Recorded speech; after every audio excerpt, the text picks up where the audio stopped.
it's Suze, and welcome to tonight's episode of Keep the Bad Guys Away. Hey, nice to see you. Hey, I want to show you my Texas crime victim brochure. Now, the actual real brochure just got ripped off in that whole scandal that I keep talking about down in the McAllen and Harlingen area. But this is a copy. See, most legal cases, this is what makes my situation so weird. Most of the time in legal cases, you don't put like evidence up like on Facebook, or you don't put it like on Amazon or Scribd or anything like that, or any of the other zillion blogs that I have all this stuff on. But, see, I have to because of all this bad law enforcement. And because of the situation that the DOJ, just decided to ignore, and then the situation, which is the same one that the FBI up there in the Counterterrorism Division decided to ignore, just by being pushed by Senator John Kyle. So, that's what I'm saying. I'm like, dude, I'm the victim of this. I mean, my whole family's missing and or dead, probably most likely dead, along with like some of the other witnesses. Now, I threw a bunch of case information in Arizona District Court. This letter's in there. So this is federal court. This letter's in there too.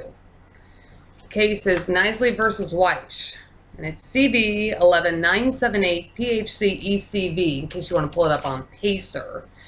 But, I'm bound to determine these assholes are going to go to prison. And so one of them, I thought, based on this habeas petition, was a fugitive. Fugitive meaning that I guess they have a warrant. I got clarification on that term. Fugitive means they have a warrant. So I thought that one asshole, that would be my son's father. I thought that he had this warrant out in Texas. This has been the ongoing story. The Texas didn't want back conspiracy. So I contacted the gangs unit of the Houston Police Department. That was when I was still in Rio Rancho, New Mexico. And I had made this website. And then I put all these letters up there because how do you explain some of this stuff unless you see the documents, right? Especially when you're doing this long distance. So I had a Houston police officer from the gangs unit call me back and wanting to know where he was. This would be the terrorist. Where's the terrorist? Okay, saying that he had a connection into ICE. Okay, so at the time, I thought he was in Phoenix, and that was based on Wendy DeVita Rosen thinking that he was hanging out with another mishandled jackass terrorist, named Omar Shaheen. Last time I physically saw him was in Humboldt County, California, in the family court.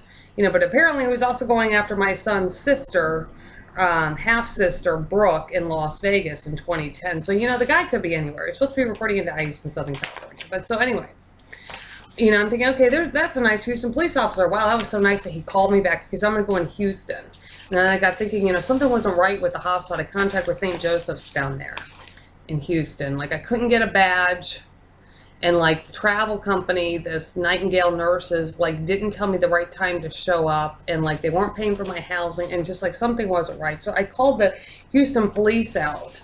Now, I hate it when I don't know officers' names because then I can't give credit where credit is deserved. But I want to really emphasize that this nice male police officer was Hispanic.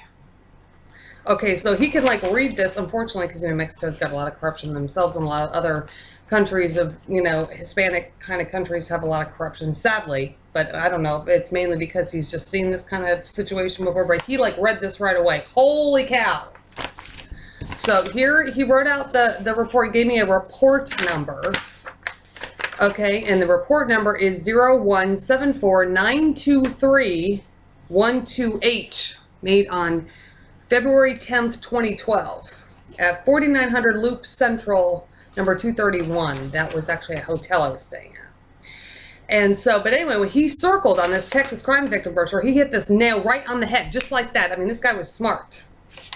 He circled homicide or domestic violence.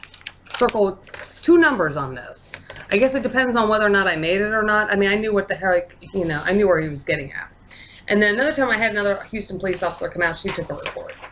Added, an add-on report. But then, I got railroaded at the St. Joe's Hospital. There was this whole scam with Nightingale nurses, and I wound up in an extended stay hotel just a little bit north of town. And I had already had Special Agent Paul Burkholder because ICE Customs found him for me, but he was still really new on this case. I mean, literally, I didn't even know what to ask him for because I had just went over this whole case with Special Agent Phil Roney up in New York. It was just I had nowhere to run, that kind of thing. So, I mean, you'll hear me say keep the bad guys away. Well, he's my keep the bad guys away agent. I mean, literally, that's what I asked him. He called me back. I said, I don't really know what to ask you for, Agent Burkholder. Would you help me keep the bad guys away? Seriously. Okay, so, but anyway, I wound up at this extended stay hotel north of town. And I was getting railroaded trying to find a job. But, and so in the midst of me trying to find a job, one of the neighbors in the hotel, had said, oh, well, you can just like, go down and like press charges or something. I'm like, okay, I'm going to go down and press charges. So this guy actually dropped me off downtown. He went to work or did something. And so I went to the Houston police station downtown to press charges. Well, let me see. Homicide or domestic violence? Okay, well, I'm still alive. So since I'm still alive, I'm going to go up to the domestic violence unit. So I went up to the domestic violence unit, and then I thought maybe they would help me too, because they help a lot of victims, because I have the Texas crime victim brochure. And so the officer like looked at this, pulled up some stuff, and then he looked at my letter. See, now this letter, this cites law enforcement. So he didn't like it. So instead of like actually helping me, providing any victim services or doing anything that he could do to help me press charges, what he does is that he scapegoats the whole thing, claims that it's this officer, this TJ Robinson in the counterterrorism unit or something like that. And then apparently I was not allowed to talk to the counterterrorism unit. Apparently that's iWatch. I was not allowed to talk to them. Gave me their phone number, 713-308-8700. Apparently I wasn't allowed to talk to them, but I had to make an appointment. Pushed me out the door. Shortly after that, a guy named Mark Moore, this guy that I keep talking about, the CIA guy that was already cited as being within the purview of the DOJ, that Eric Holder should have been handling, tracks me down at Kroger's in Conroe, Texas. So, I really just don't appreciate that. Here's the thing. I mean, this is the hard part when you got bad law enforcement. You know what? Because, I mean, if they followed the law, if anybody was following the law here, stuff still shouldn't be an issue. I mean, we all know that Eric Holder shouldn't have been doing this. I'm trying to get this asshole thrown back into prison. I got a whole entire missing family that's probably already dead. I got kids missing in a foreign country. And I got some fucking asshole, white goddamn fucking cop in Houston PD in their domestic violence unit pushing me away despite the fact that I have a Texas crime victim brochure and with the officer saying homicide versus domestic violence. So what the hell is this damn officer? What the hell is he trying to fucking goddamn do? Is he trying to just make sure his little homicide friends had a case? I mean, that's what I think. See, when I see negligence like this, this is exactly what I think. A cop wants me dead. Cops want me dead. Or they're getting paid off. Or all the above. But, this is wrong. This is very, very wrong.